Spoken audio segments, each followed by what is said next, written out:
Ladies and gentlemen, continuing with a critique of Ayn Rand's Objectivism by Lefty Philosophy.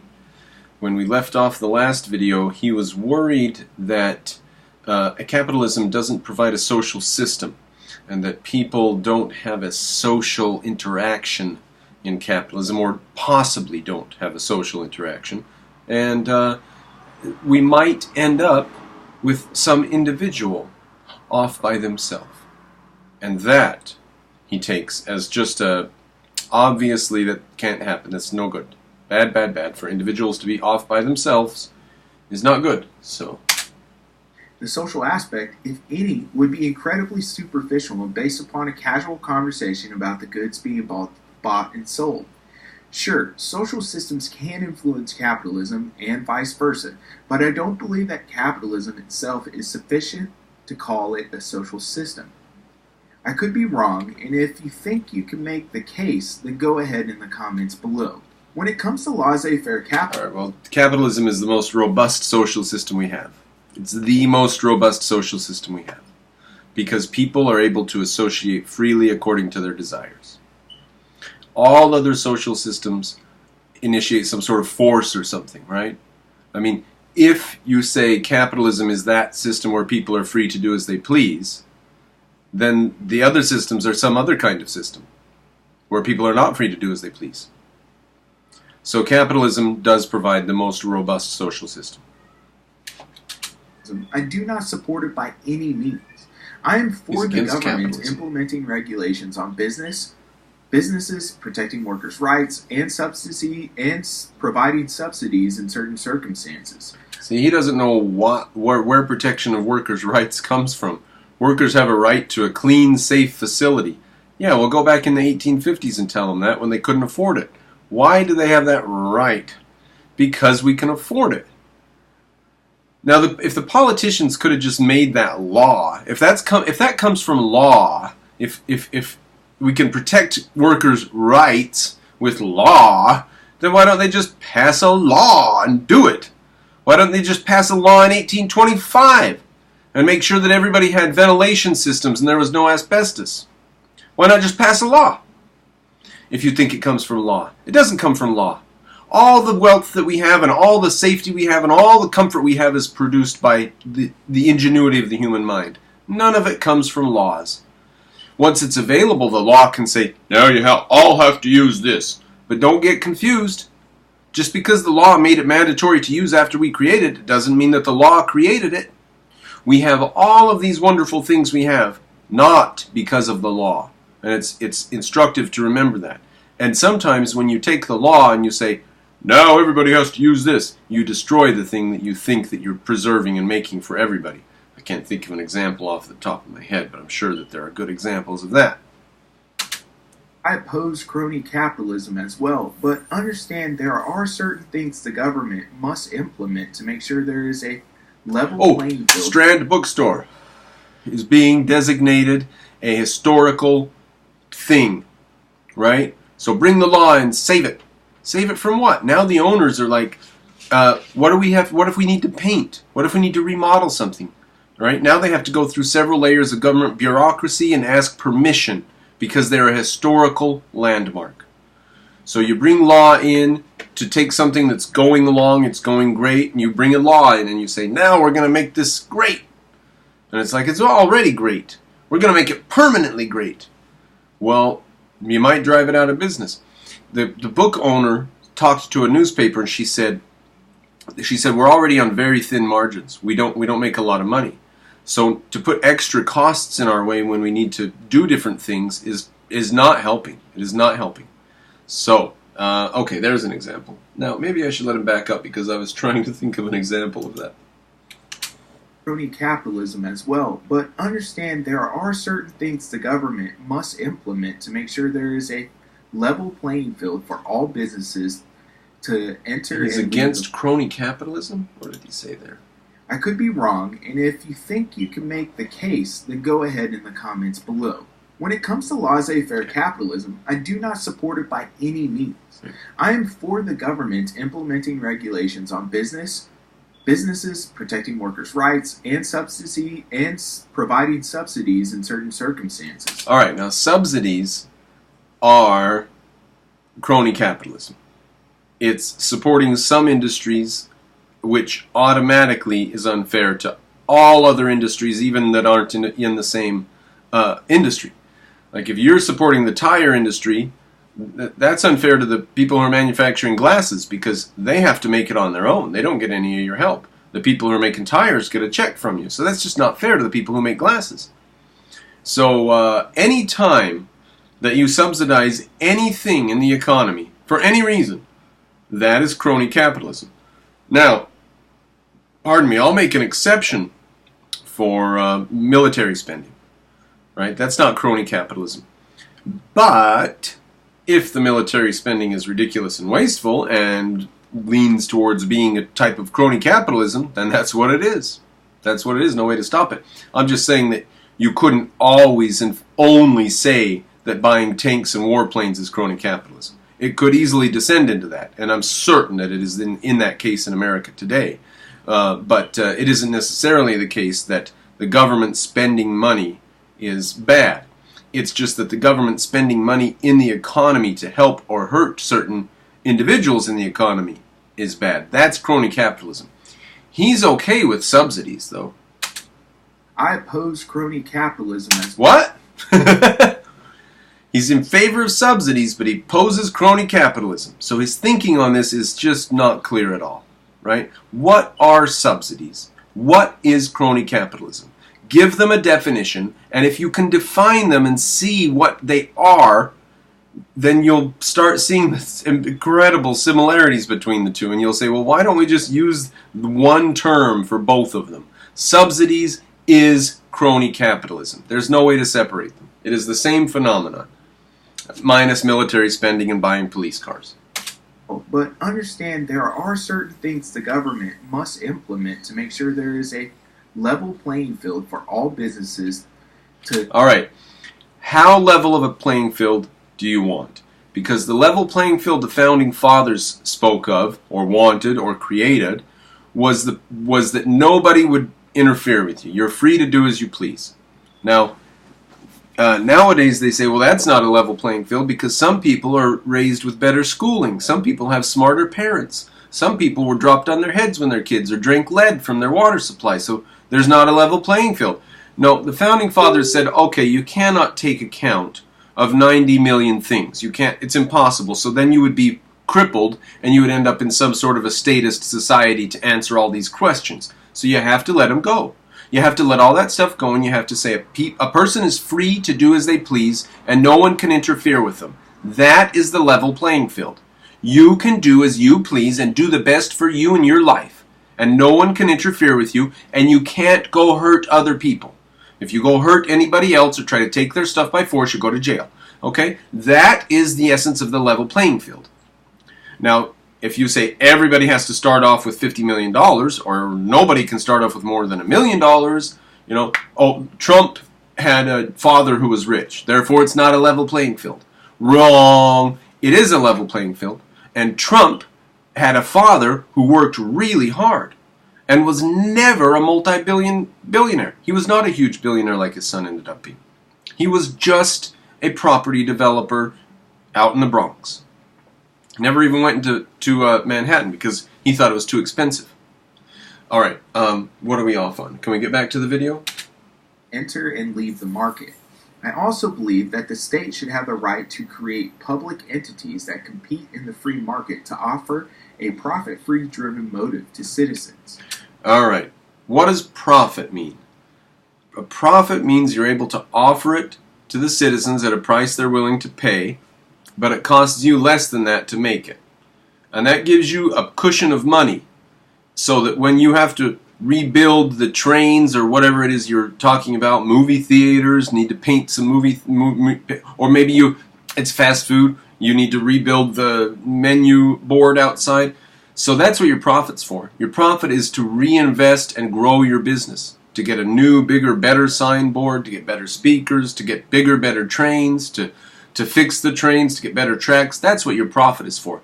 Now, when you hate on profit like this, When you say you're going to get the government to bring in a non-profit entity that doesn't have to make a profit, do you see what you're doing? The private economy will make it as cheap as possible and try to leave a profit margin where people are willing to pay. Now, how do you judge what people are willing to pay if you don't need to make a profit? And so you get Amtrak selling train tickets for $300 or $400 when an airplane ticket is $150 to go from the same city to the same city. So you get bizarre, stupid things like that because you don't care about profits. So just to warn you, you're incredibly, terribly naive about that. You probably think hospitals should be run profit-free. You probably think schools should be run profit-free. What else does he think should be run profit-free? He's probably terribly, terribly mixed up on that. So I more generally say I'm against corruption than crony capitalism. Corruption is the broader problem. I must also point out. He doesn't go much into that. Corruption's the broader problem. But corruption's a problem in every single type of society. The nice thing about capitalist societies is, if the government happens to get corrupt people in it, and they're up there doing their corrupt things, you go to your job, you get your paycheck, and you go home, and they don't interfere with you. I mean, maybe they do. Maybe they come and lock you up in jail. But my point is that they have less power to interfere with you in the United States of America than in any other society in history. Take, for example, Canada with Ezra Levant being called before the Human Rights Commission, right? That phony, fraudulent kangaroo court, which was later disbanded. Thank God. They'll try again, though. All right, Ezra Levant. Why are we on Ezra Levant? I do not believe that the free market is even a possibility anymore. It's an illusion just like free will, but I still see the benefits of acting as if it was possible. That sucks so bad. So long as the collective isn't being in fact, I think I was all up to this part here. Powerful individuals. Well, come on. Anymore. It's an illusion just like free will, but it's an illusion. We can't get the free market. What does he mean by that? Oh, he means platonically perfect freedom. Okay. He's thinking we can't have a free market because freedom would mean chaos. Therefore, we have to have some government intervention of some kind and some regulation of some kind. Therefore, we can't have perfect platonic, floating, rationalistic freedom that's divorced from reality. So, all right, if that's what he's going on about, I mean, he doesn't say, but I'll bet that's what he's at. I still see the benefits of acting as if it was possible. Yeah, see, so if we act as though a free economy were possible, even though it's not, and we know we have to regulate it here and there and do a little adjustment and subsidize these guys and stuff, but overall we pretend that it could happen, we just know that we need to keep control of it with our controls, right? Is that what he means by it's not possible, but act as though it is possible, and there's a benefit to acting as though it is possible? I mean, it's a mess. His ideas are a mess, but I'm just trying to get through his rationalistic swamp. So long as the collective isn't being destroyed by the interest of the few powerful individuals. There's that damn individual again. What's he doing? Running around destroying that whole collective over there? That poor little collective? They can't even stand up for themselves. Only if they had some individuals with them, then they could stand up for themselves. But that poor little collective is just being beaten down by this individual over here. God, he thinks individuals are super people or something. The poor little collective has no individuals in it, just gets stomped on and beaten on by the individual. Individuals are very powerful, very dangerous to him, aren't they? The individual is the archenemy of society for him, isn't it? You've got to stop that individual from doing his bad, nasty, dirty things to the collective. The poor, innocent collective that has no individuals in it. Has no individuals, can't protect itself. Has to be protected from the individual. I don't know. Bring about some positive benefits to the individual and the collective. It'll bring about benefits to the individual and the collective. See? There are no individuals in the collective over there. There's this individual here, and then there's that collective over there, which has no individuals in it. Well, if I don't think Rand is right in her belief that laissez-faire capitalism is the proper social system consistent with a moral philosophy, I should offer up my own suggestion. I do not have a complete answer for that just yet. However, I do know that the social system must have some basic tenets. I believe that it should be one that unifies all people underneath it. Alright, so he wants the social... Now we're getting back to what earlier he was complaining that capitalism is not a social system. Or is not sufficient to be called a social system. So now he wants the social system to unify, everybody within it. Now, if that isn't a case against the individual, what is? He really cannot stand the idea that there would be an individual running around in society doing what they want. He's got to have them part of a group or a collective or a large narrative or, in fact, they can't even be part of the group or collective or the large narrative, can they? Individuals just aren't welcome at all, are they? They just need to get the hell out, don't they? Because they're mean and they pick on the collective, don't they? The poor collective that doesn't have any individuals of its own. You could call me a globalist, but I align more with the term humanist. I think under the social system of everyone under... Globalist doesn't quite fit. Humanist doesn't quite fit, because you're not in favor of individual humans. So collectivist, I think, is really the only term I can come up with that really fits this guy. Collectivist. Those naughty little individuals. Meaning that the primary goal of our collectivity should be the advancement of the human race overall. Not the advancement of individuals. And why would we advance the human race overall? Well, because the individuals would be better off. No, because society would be better off. Because the collective would be better off. Well, who's inside of that society? Who's inside of that collective? He wants a narrative that'll make society as a whole better off. Screw the individuals. You see, he's a collectivist. He is a straight-up collectivist. Let's create long-term solutions as a society. But in the same token, we must also build up the individual as being just as important. Took him a long time to get to say that, and I don't believe, I think that he's a collectivist, and I think he hates individuals. And here he's getting to this point, and this is equivocation in his mind, and he's churning through his thoughts, and he's saying, well, we can't just totally get rid of the individual. The individual's just as important as the collective. Now that's such a stupid thing to say. The collective doesn't exist.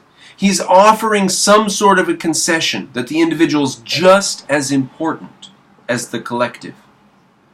On equal grounds with the collective. The individual gets to be equal to the collective in that particular sentence. He actually doesn't view the individual as equal to the collective. He views the individual as a mean, bad person. Mean that the primary goal of our collectivity should be the advancement of the human race overall, would help us create long-term solutions as a society. But in the same long-term solutions to what and for who? Why would you want any solution to anything? Because it makes individuals' lives better? But you've already dispensed with that. You don't care about the individual. You're more into society and the collective and the group. Why would you want progress or solutions? We must also build up the individual as being just as important. The individual collectively makes the whole, and when the individual falls short, it can hurt the collective. The individual collectively makes the whole. When the individual falls short, he can hurt the collective. Now, if you mean that individuals can hurt each other, then why don't you just say individuals can commit crime occasionally and get on with it? This collective doesn't exist. What is the individual doing to the collective? That poor, innocent little collective. So we need a system that also builds up the individual without losing sight of the collective. There is no collective to lose sight of. He wants to build up the individual and maintain the collective. He does not care about the individual, does he? He wants to maintain that collective at all costs. He says, we'll let the individual come over here to the side, but the collective is his first thought. This individual stuff was an afterthought. It's just flushing his mind through. Be a balance between the two. They feed off of each other. This system would be based upon subjective moral philosophy created and continuously improved by the collective. What does it mean to have a subjective philosophy that you improve? You continuously improve. What does the word subjective mean if it doesn't mean decided by each person or each individual? Or determined by each person or individual? Or as per each person or each individual? What else could it mean? Balance between the two. They feed off of each other. This system would be based upon subjective moral philosophy created and continuously improved by the collective. Subjective moral philosophy. So a philosophy that is not objective. I guess we can say that, can't we? So it's not objective. So how would we know its value? I mean, you say you want to improve it. That would mean to make it better. But how do you know what level it's at to improve it from? I mean, you must be making a value judgment about it at some level and say this is good or it's okay or it's not good yet. We're going to improve it, right? How are you judging how good it is and how to improve it? Indeed, how are you even going to choose how to improve it if it is a subjective philosophy? Are you going to check against reality? You're going to use the philosophy and see how it works and make it better, right? So that means you're going to check with reality. So this is not a subjective philosophy. This is an objective philosophy, you're saying. You're describing a philosophy you constantly change and adapt with your circumstances to make your society work.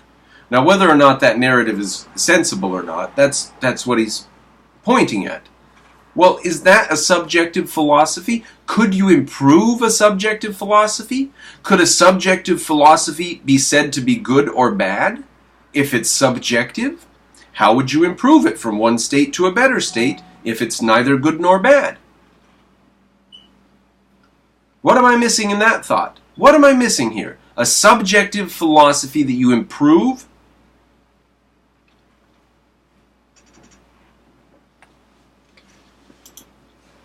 With advancements in our understanding of science and our environment, our moral philosophy should also coincide with those advancements. Now, our moral philosophy, I don't know how to go about it, so let me just say it bare like this. Our moral philosophy was set down, okay, let's just talk about the United States. The moral essence of the United States was put down in the Constitution. Each individual has to decide for themselves whether to be a liar, cheater, stealer, or whatever in their lives. But overall, the society, the moral tone of the society is that everybody needs to do their own thing and not hurt anybody else. Now, science can advance inside that, right? We've got our morals. We get up in the morning, we do our thing, we discover new stuff in science, we build new machines and stuff. But our basic moral attitude that I am my own person and nobody can boss me around, and everybody else is their own person and I can't boss them around. I'm not their boss either. We all have to deal with each other voluntarily. That basic idea, with advancements in our understanding of science and our environment. Yeah, that basic idea of our moral philosophy does not change every week, or every month, or every year, or every 10 years, or every 50 years, or every 100 years, or every 200 years. It hasn't changed yet. We've marched it forwards. We legalized or made slavery illegal, and we made advances with that moral philosophy. Science is not going to inform you about morality. All right? Morality will tell you how to live your life, and philosophy will tell you how to do science, but science is not going to tell you about morality. I don't know how to go about that. I don't know why. Now, is that because... Now, what is that? Oh, my God. Why is that? What is he doing? He thinks... Okay, is it progress? Okay, he's got the idea of progress. He's got the floating Platonic idea of progress in his mind. We have scientific progress. We should also have moral progress. Now, to the extent that we made slavery illegal, and then we freed women, and we even gave them a vote, some Nick Fuentes and some other people, are Laura Ingalls Wilder? No.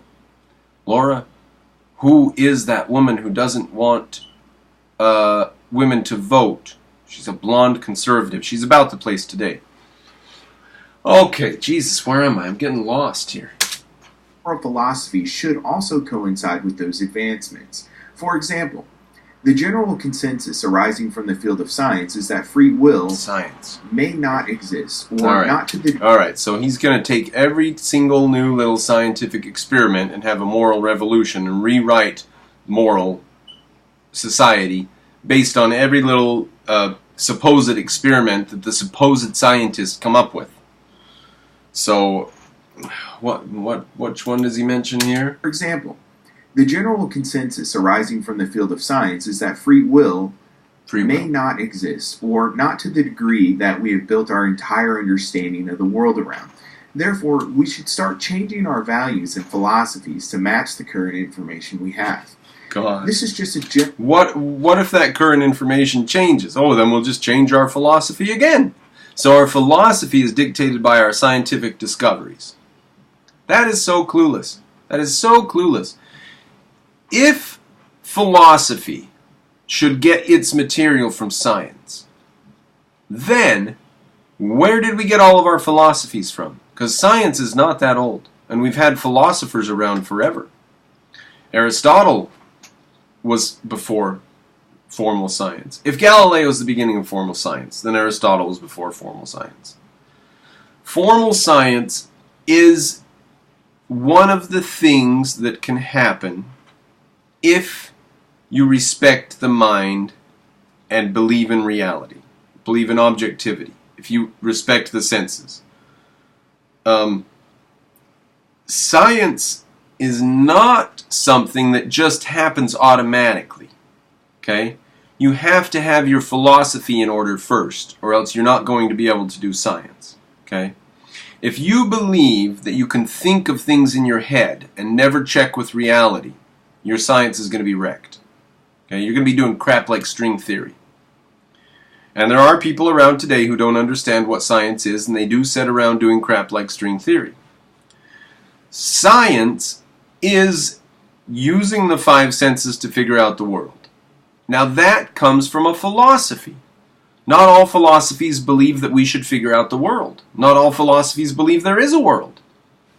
So, to use science as the basis from which to get your philosophy is actually insane. It is actually insane.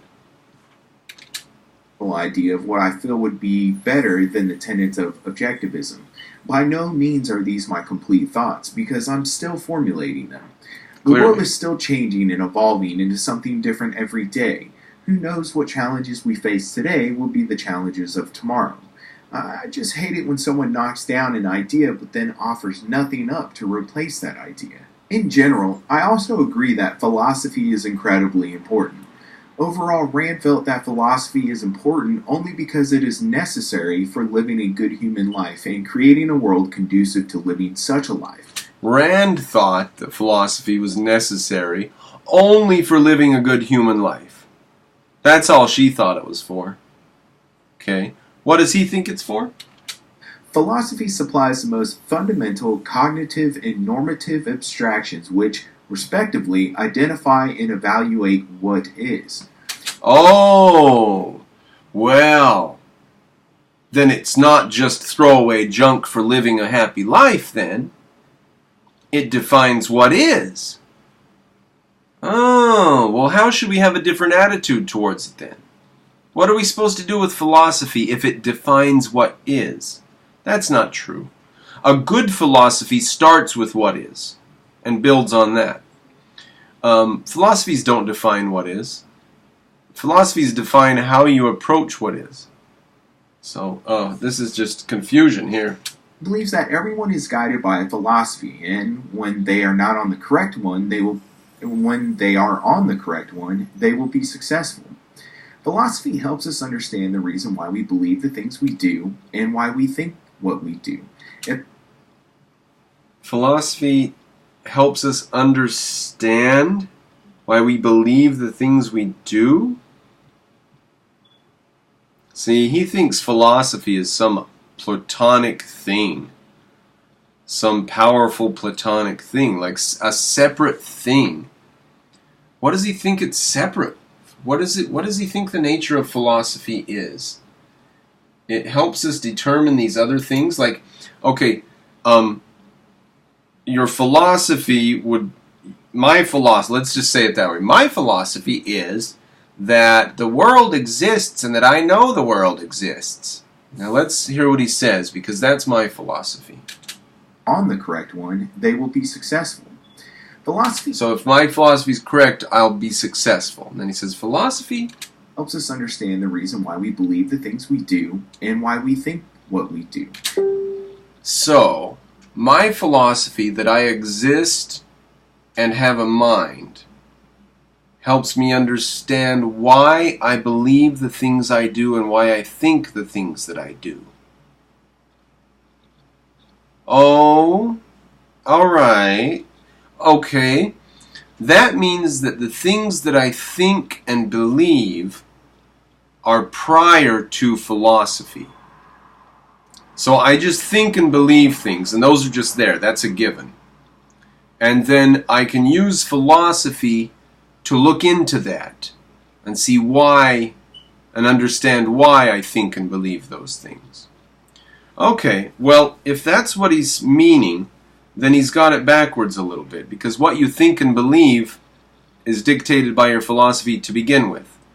Once you've got thoughts and beliefs, there was already a philosophy there. Whether you take it for granted or to get it from somebody else or explicitly identify it, you've already got a philosophy there. So he's got some very unclear thinking on this. He thinks that your thoughts and feelings and beliefs are just a metaphysically given fact, and that philosophy is this floating abstraction we can apply to it to understand it. And where do we get the understanding from philosophy? Well, as he said earlier, which will be in video 2 of This Is 3, he said that philosophy does not concern facts. Remember, he said Ayn Rand can have her axioms as long as she doesn't bring it into established fact. It's just philosophy. Right? So philosophy is some other thing that is not established fact, which helps us understand why we have our beliefs, why we believe the things that we do.